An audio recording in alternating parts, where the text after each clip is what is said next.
protect every direction of force.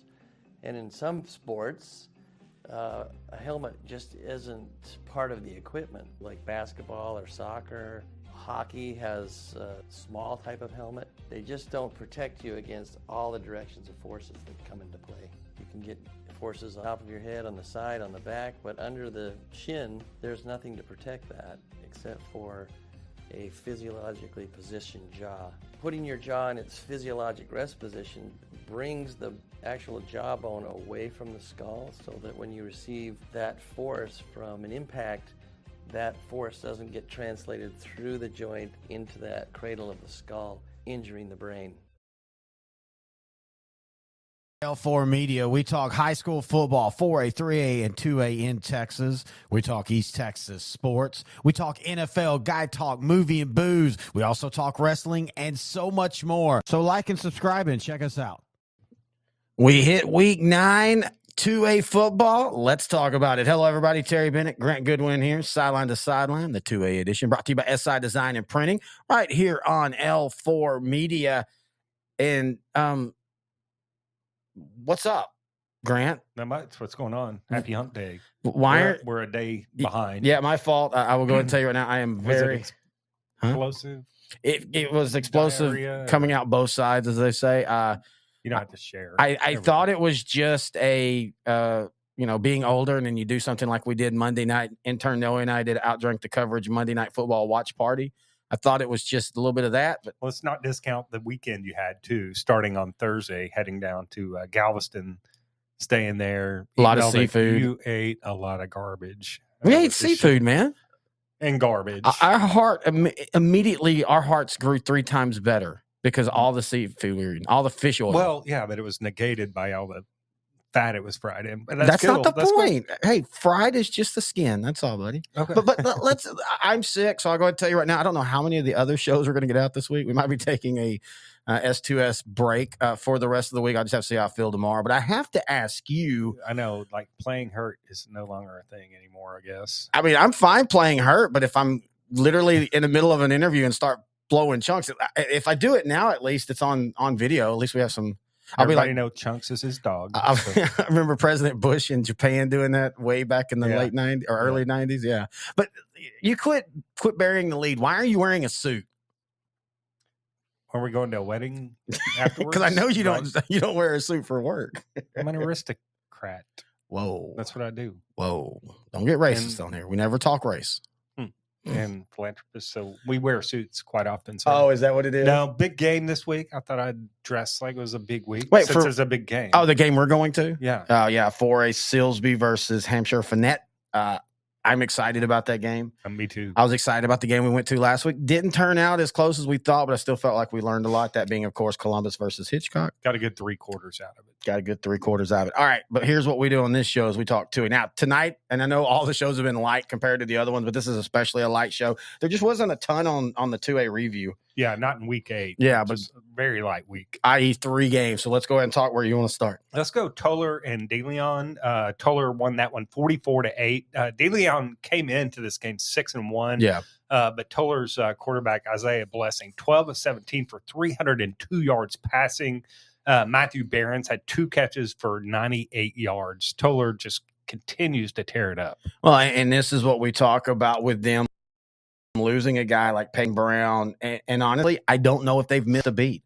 And you look at what they've done offensively, especially over the last 4 weeks, 41, 38, 43, and 44. But also missing Peyton Brown was losing your best linebacker. Right. And defensively. Yeah, so essentially you lose 2 starters. Yes. In 3A and 2A, that's a big knock, right? 4A Exactly. is a little bit easier to come back sometimes from an injury, but when you've got a dude like him out for Toller, that puts you short in 2 positions. And yet they've offensively done well, defensively 18, 0, 0, and 8. And we're talking about a couple squads like Coleman, who's 6-2, and they lost to them a couple weeks ago, and we thought that was going to be at least a competitive game, and it wasn't even close. They beat Coleman. Beat them down 43-0. You said lost to them, though. Oh, I'm sorry.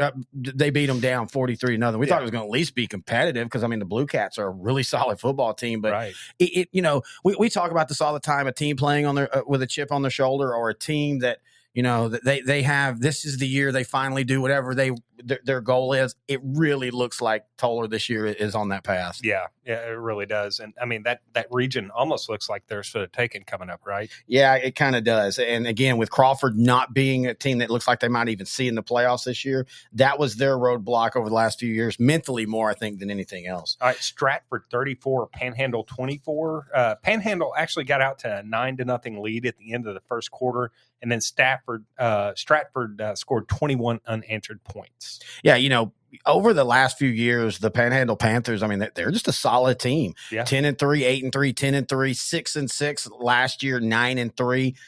This was their first loss of the year. They had a couple big wins, including beating Wellington a couple weeks ago, or I say about a month ago now, 38-22. So I think for Stratford, a team that, one of the things I will say about 2A, especially out in that region, boy, they play everybody. Like, they play each other. They played Sunray. They played Groover, who we'll talk about in the next segment. They kind of have to out there. Yeah, you kind of have to, but I think it forces good teams to sharpen iron earlier than maybe they were expecting. Right. Yeah, and maybe that's why you see that region so competitive region-wise. And statewide. And statewide. Yeah. That's what I mean, that region competitive statewide when it comes to,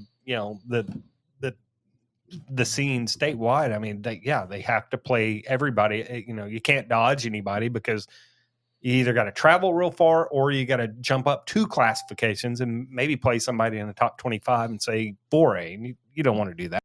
Yeah, that just makes it hard for you, even if you're a good team, to have to play a 4A Division II team or anything like that. Right. That's when depth really does truly come into play. Yeah. But for that district now, District 1, 2A, Stratford and West Texas, or Stinnett, West Texas, they're both 2-0. Amarillo Highland Park is 0-2. Sanford Fritch is 0-2. Panhandle's now 1-1, and Farwell, a team we talked about last week, they're now 1-1. So I don't know if you can say it's coming down to the Elks and the Comanches, because I still think Stratford's going to win this district going away. Yeah, me too. All right, Sonora beat Reagan County 57-12. Edgar DeLuna ran for 226 yards on 8 carries. And what a workhorse that guy's been. Not just a workhorse, but an actual game breaker for the Broncos. Yeah, and again, you talk about what he does offensively. He's also really, really good on defense. Yeah. He kind of does a little bit of everything for them. And they're positioning themselves. It's going to, they're 7-0. They're 2-0 in 3-2A play. The Broncos finish on that last week. That's going to be the interesting one, the last week of the season. They've got Forsan 6-1. They're 2-0 in district. Forsan's only loss on the year was to Coahoma to begin things, 54-30.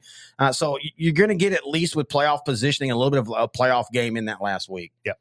All right, now that's it for review. Now let's preview week 9. You're gonna have to lead us off because you have all the notes on that one. All right, Cooper and Honeygrove. I think this is the one we've been talking about. Yeah, I think that's one of the bigger games in the state this week. A lot of people a couple of weeks ago, if not 3 weeks ago, when Honeygrove started going on this just defensive tear. Right, they gave up 3 points last week. I don't. Down. Yeah, I know you're out on them, but let's remember, Dangerfield 83 gave up 6 points. Honeygrove is still only giving up 3. That's a good point. But a lot of people have had this game circled. Cooper comes in with 2 really good running backs in their running game that is one of the best running games in the state of Texas in Class 2A, and that's Adrian Maps and Markel Smith. We all know about the Honeygrove defense led by the 2 linebackers, Mason Banker and Levi Beavers. Their defensive end, Asher Price, is really good. They've got their own running back who's pretty darn good in Rylan Morris. Yeah, you've got the Morris brothers, Dion and Rylan. They both have been absolute studs. Last year, when we talked about this last week on the show, last year, Honeygrove didn't have quite this defensive season going, but it wasn't far off. Right. And they got into this game, and Cooper kind of wore them down. I don't know if Cooper does that this year. I've been really big on Cooper, and I still am, but I kind of got to see a little bit of, and I know it was Rivercrest, and I know it was Bowles, but I got to see some highlights, and man, Honeygrove is huge, dude. Yeah, they are physical. They look big. A lot like Toller does. Yeah, they really do, just in orange. I mean, that's a good comparison. They run downhill really well. Yeah. Again, that defensive front allows those linebackers to just run sideline to sideline and just downhill if they need to. You know? So I think Cooper, A lot of people at the beginning of the year would have said Cooper would have won this game by 2 or 3 touchdowns. I think it's going to be a little bit close. I'm going to take Cooper because I do think they can wear down that front with that running game. But I would not be surprised to see the Warriors come out with the victory here. But give me Honeygrove in a touchdown or under. I mean, it's going to be Honeygrove or Cooper? I'm sorry, Cooper. Cooper in a touchdown. Yeah, I think it's going to be very, very close. Well, I don't think we talk about this Cooper defense enough because when you look on surface, they've given up points. They gave up 26, but that was to Hooks. Right. They gave up 35, but that was to Collinsville. I think both of those offenses are better than Honeygrove. Not that Honeygrove's bad, but those are two explosive offenses. Right. I mean, you and I are really high on Hooks in 3A and their path. Since they've been playing I think Hooks is going to be more of the style that Cooper defense is going to face. Yeah, because Collinsville's going to throw it all over the place. That's how Collinsville beats you. Right. And that's a good point. I don't know if we've seen a true grinder team. I mean, Hooks is a grinder team, but they're more explosive. They're more of a big play running game. Honeygrove is not that Honeygrove doesn't have big plays, but they want to just wear you down. Part of the reason why their defense is so good is their offense plays keep away. Yeah. And if they can do that against Cooper, I think they're going to win it. And you know what? I'm calling it. I think this is a 5-point game. I think this is one of those rivalries that nobody knows about because usually these two teams have been okay, not great, but this is a very intense rivalry. I like Honeygrove in a wow. And I'm talking like a 17-14. I've been I'm telling you, I think you and I have gotten really good about when we watch good teams against bad teams, we still can kind of decipher what that good team is. Yeah. And the stuff I saw in Honeygrove, they were big last year, but they're big this year. And the Morris brothers, it's just a different athleticism. Dare I say they look a lot more like Cooper than Honeygrove. And as you said, Toller too. But I don't know if they have the team speed that Cooper has, and that's something they have to deal with. That's what got them last year.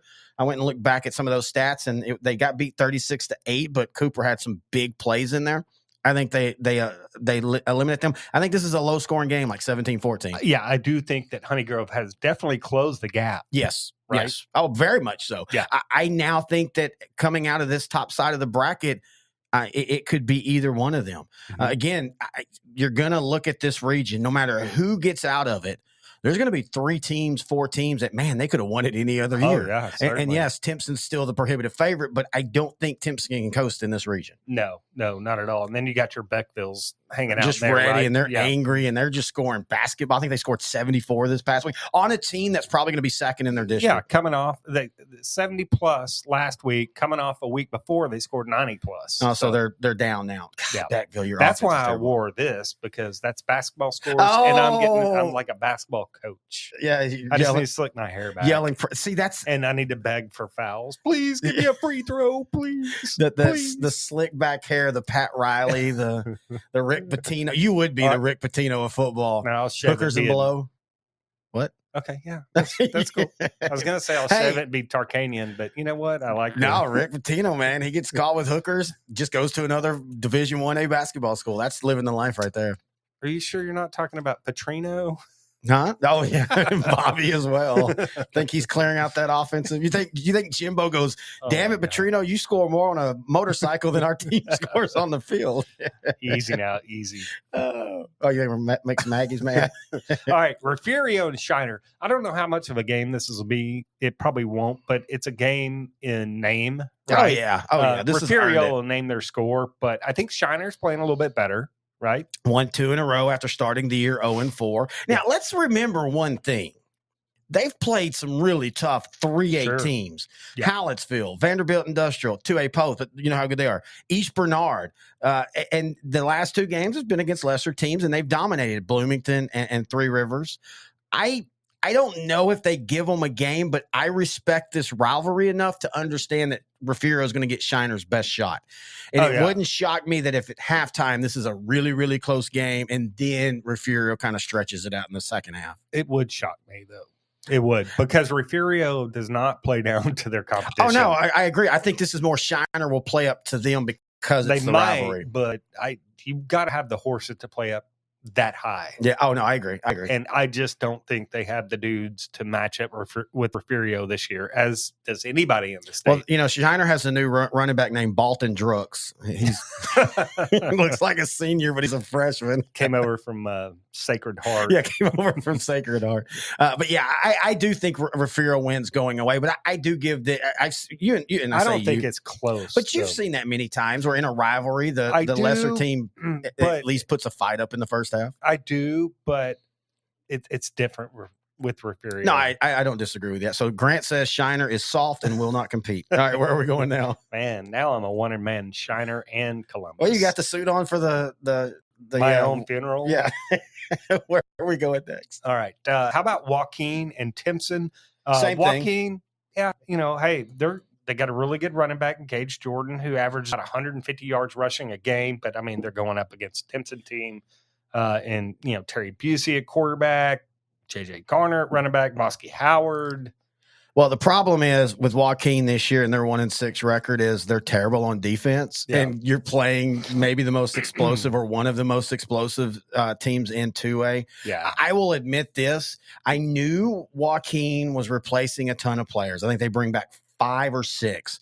I did not expect them to fall this far. I mean, this is a team that over the last 6-7 years have consistently been an 8-3, 10-2. I think they had 1 5-5 in there, but they've been consistently a 9 to 10 win team.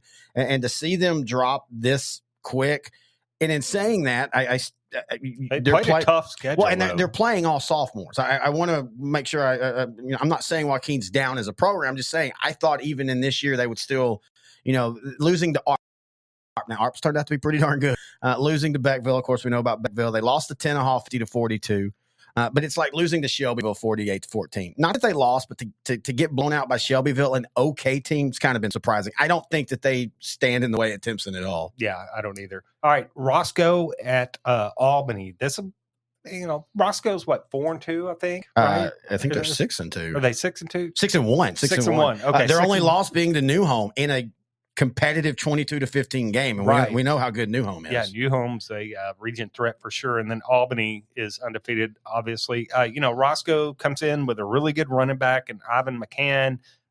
Their quarterback Jace Arnwine's really good, but do they have the defensive metal to stop Adam Hill and Kason Fairchild? Well, I'll tell you how good Albany is. We just talked about Roscoe 6-1. Their only loss was to New Home. They've won. They beat Colorado City. They beat Clarendon. They beat Sterling City. They beat Junction and Cross Plains and Abilene TLCA. And yet this is a 30-point spread. That's just, and it's not that Roscoe is down. That's just how good Albany is this year. Yeah. And I think, I think Albany win. But hey, it's good to see Roscoe in the playoff hunt consistently. There was a few years ago, I think they won like 3 games in 3 or 4 years. So it's good to see the Plowboys back. You ever been to Roscoe's Stadium, by the way? No, I haven't. You've talked about it before. Really cool. Yes. They got a plow stuck in behind the end zone in the, I guess that'd be the north end zone. Mm-hmm. Old school plow just stuck in the end. It's really cool. Yeah, I've always that's one of those towns that growing up and seeing the scores back in the day. For some reason, I always wanted to go to a Roscoe. The JCs may or may not have to come out between the quarter in between quarters and take rattlesnakes out. And that's a real thing, right? Yeah, I mean there's a wheat field right across on the west side of the stadium over there, and I mean I think I might be overblowing it a little bit. The snakes. There's been at least one snake at some point that know of. Yes. All right, where to next? All right, last game on the docket here is Chilton and Granger.